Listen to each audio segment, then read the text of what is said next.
fine without it. Well, that's just, so your office is close by here too? Our offices are actually still in the garage. Oh, really? Yeah. Good. I mean, literally we have startup here. Yeah. We've got a distributed team as well. So we've got people in Boston and San Jose, Boise, and here locally. How'd you get into Boise? Like, how'd you come? You chose there? The core team are a group of guys who know each other and have known each other for 10 years, and we all used to live and work in Silicon Valley. Okay. And we've all since left, but stayed connected, and so. Cool. I used to live in Boise area. So okay. Yeah. Well, cool. Yeah, our CTO is based out of Boise. He loves it. He's sweet. Yeah. So have you heard about Silicon Slopes at all and kind of what they're trying to do? Well, I certainly know the name. I've probably been on the website a handful of times over the 3 years that I've lived here. Cool. So, I mean, if you've seen the website, basically what we're trying to do is interview people like yourself that are doing exciting things here in Utah in the technology space, just to promote the tech environment here within Utah, and try to, I guess, highlight and promote businesses that are currently here, and then also attract more talent to Utah to make it just a better ecosystem for technology. And so just some of the questions stuff I want to talk about just kind of have to do with what you're doing with iFan and some of the stuff, your experiences before, and kind of how you see the Utah space. So, I don't know if you have any questions about that. No, I mean that generally makes sense. Yeah. Cool. So I want to start off and just kind of first talk about your, I guess, past history with entrepreneurship. Have you been an entrepreneur your whole life?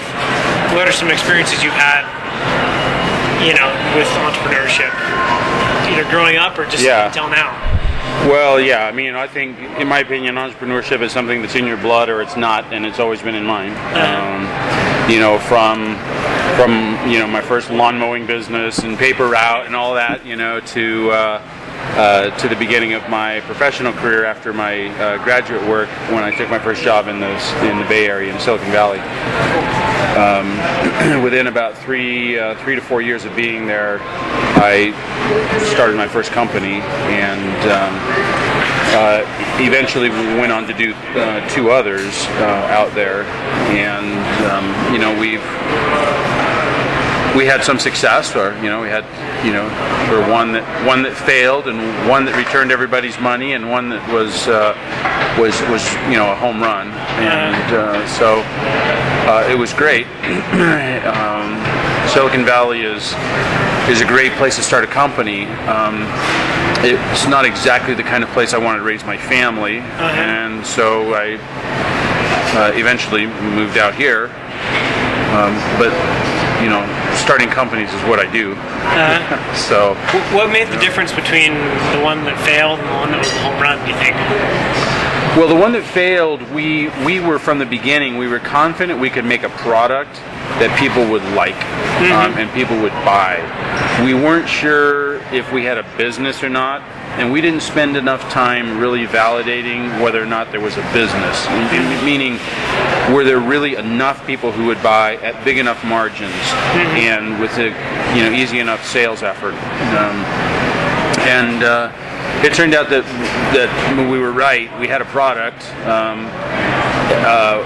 It didn't look like it was going to turn into a business. We had a patent on the device. It was a basketball training machine.